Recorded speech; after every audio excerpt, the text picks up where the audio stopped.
একসময় বাংলার গ্রামাঞ্চলে রকমারি বাদ্যযন্ত্র তৈরি করা ছিল একটি জনপ্রিয় কুটির শিল্প।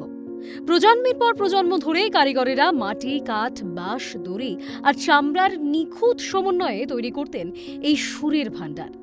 প্রতিটি বাদ্যযন্ত্রের সুর আলাদা, প্রতিটি তৈরির পদ্ধতিতেও ছিল নিজস্বতা। প্রথমে বিশেষ ধরনের কাঠ বা পোড়া মাটির দেহ প্রস্তুত করা হয়। তারপর দুই মুখে প্রক্রিয়াজাত ছাগল বা গরুর চামড়া বসানো হয়। দড়ির সঠিক টান, চামড়ার নিখুঁত বাঁধন এবং বহু বছরের অভিজ্ঞতায় ঠিক করা হয় এর সুর। আধুনিকতার ভিড়ে আজ হারিয়ে যেতে বসেছে সেই ঐতিহ্য।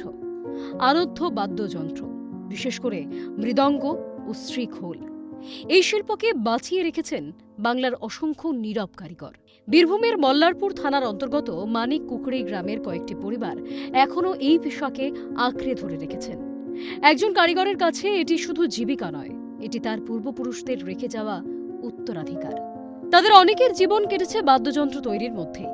শৈশবে বাবার পাশে বসে কাজ শেখা, কৈশোরে নিজের হাতে প্রথম শ্রীখোল বা মৃদঙ্গ তৈরি, আর তারপর সারা জীবন সে শিল্পকে আঁকড়ে থাকা।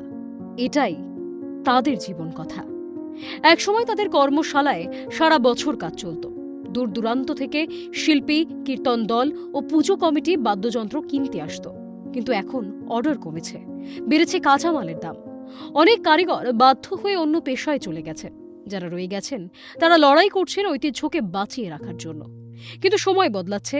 বর্তমান ডিজিটাল মিউজিক, ইলেকট্রনিক বিট আর সিনথেসাইজারের যুগে হাতে তৈরি এই বাদ্যযন্ত্রের চাহিদা দ্রুত কমে যাচ্ছে।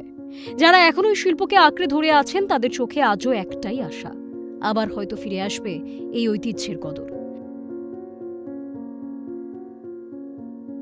বাবা দাদুরা করে আছে মোটামুটি 7 বছর ধরে চলছে এটা। 7 বছর মানে 7 পুরুষ চলছে এটা। এটা আমরা যেমন বাবারা করেছেন সেইভাবে আমরা এখন এটা তৈরি করছি। এইভাবে মানে যেমন বাবারা তৈরি করে সেইভাবেই যেমন শিখেছি আমাদেরকে সেইভাবে কাজ করছি এটা। এখানে প্রথমত খোল, তবলা, মাদল, তারপরে মৃদঙ্গ, এগুলো সব মানে বাদ্যযন্ত্র, চামড়া যেগুলো বাদ্যযন্ত্র সেগুলো তৈরি হয়। আচ্ছা, চামড়া নিয়ে আসতে হয়, দিয়ে কেটে কুটে সব সাইজ করে লাগাইতে হয়। তারপর প্রথমে ওই ছাই দিয়ে লোক তুলতে হয়, তারপরে গাঁথা গাঁথনি করতে হয়, ভিজাইতে হয়, তারপর তলা পাট করে লাগাইতে হয়, ওদের শুকিয়ে দল করিয়ে কাস্টমারকে দিই। প্রতিটি বাদ্যযন্ত্রের মধ্যে লুকিয়ে থাকা একটি পরিবারের ইতিহাস, একটি গ্রামের পরিচয় এবং বাংলার সংস্কৃতির ঐতিহ্য। নতুন করে আবার সমাদৃত হবে বাংলার প্রতিটি ঘরে ঘরে।